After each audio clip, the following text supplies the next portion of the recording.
عندك عيدان تبني زي ديت، اوعى ترميها تحت البهايم ولا تطرد بيها. تعالى انا اقول لك بقى هتعمل بهم ايه. دول كلهم ماشي ما بياكلوش خالص، كلهم صرد اهيت وطوال شعرتهم طويله خالص.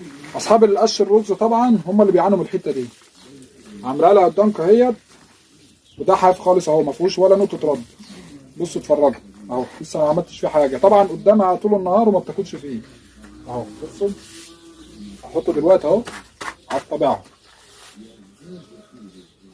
حاف والله حاف اهو. هتجيب كيلو عسل ماشي من اي محل بقال، وتقوم حاطه في قلب الجردل زي ده اهو.